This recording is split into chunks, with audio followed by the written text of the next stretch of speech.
Elías, el profeta del fuego. 1. Tiempos oscuros en Israel. Corría una época de sombras sobre Israel. El trono estaba en manos de Acab, rey corrupto, que junto a su esposa Jezabel, una sacerdotisa de dioses extranjeros, había llenado la tierra de ídolos. El pueblo, seducido por la comodidad y el deseo, abandonaba al Dios de sus padres, al Dios de Abraham, Isaac y Jacob, y se postraba ante Baal, el Dios cananeo de la tormenta y la fertilidad. Era un tiempo de confusión, donde el tronar de los tambores paganos eclipsaba el canto de los salmos. Los profetas del Señor eran perseguidos, silenciados, asesinados. Se decía que la voz de Dios se había extinguido. Pero entonces, como un trueno en mitad de la noche, se alzó Elías, el tisbita, un hombre de las montañas de Galaad, rudo y de palabra feroz. Apareció sin aviso, portando en sus labios el juicio de Dios. 2. El hombre que detuvo la lluvia. De pie ante el trono del rey, con túnica áspera y mirada de fuego, Elías pronunció una maldición. Vive el Señor, Dios de Israel, a quien sirvo, que no habrá lluvia ni rocío en estos años, sino por mi palabra. Y dicho esto, desapareció como vino, dejando al rey boquiabierto y a la corte en confusión.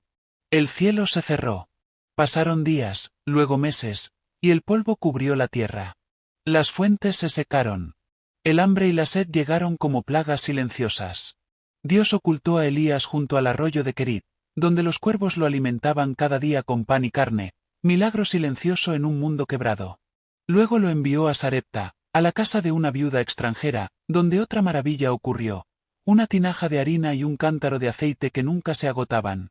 Cuando el hijo de la viuda murió, Elías clamó al cielo y Dios devolvió la vida al niño, mostrando que en medio de la sequía y la muerte, aún había poder, aún había esperanza.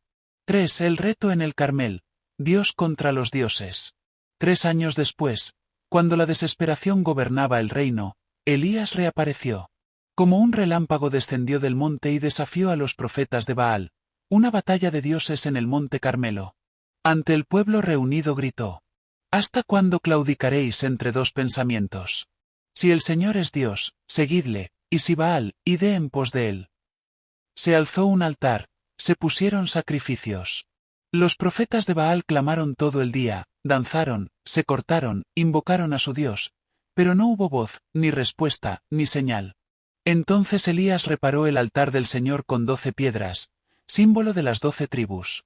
Pidió que se vertiera agua sobre la leña 3 veces, hasta que el altar estuviera empapado. Y luego, con una sencilla oración, clamó a Dios. Y el fuego descendió del cielo. Consumió el holocausto, las piedras, el agua y hasta el polvo. El pueblo cayó rostro en tierra. El Señor es Dios. El Señor es Dios. Elías ordenó la ejecución de los falsos profetas. Y cuando el cielo aún humeaba, clamó por lluvia, y en el horizonte apareció una nube del tamaño de la palma de una mano. Y los cielos se abrieron. 4. Huida y revelación en el Horeb. Pero Jezabel, enfurecida por la humillación de sus profetas, juró matar a Elías. El profeta, agotado y temeroso, huyó al desierto. Bajo un enebro, pidió morir. Basta ya, oh Señor, quítame la vida. Pero Dios no había terminado con él.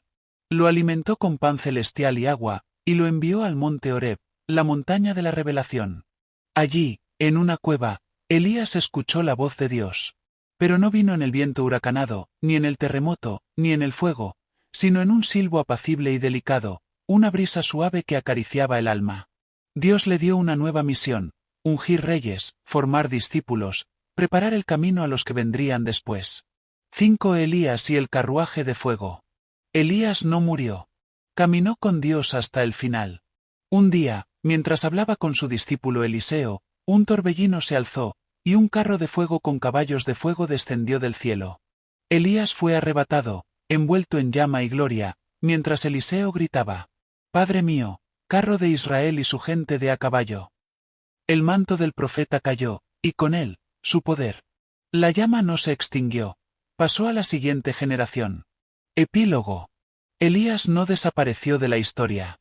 Siglos después, en un monte alto, volvió a aparecer al lado de Moisés, conversando con Jesús transfigurado, en una escena gloriosa. Y muchos dicen que su espíritu volverá al final de los tiempos, como testigo del Altísimo, como voz que clama en el desierto. Porque Elías no fue solo un hombre, fue fuego, fue palabra, fue juicio y misericordia. Fue una antorcha en la noche más oscura.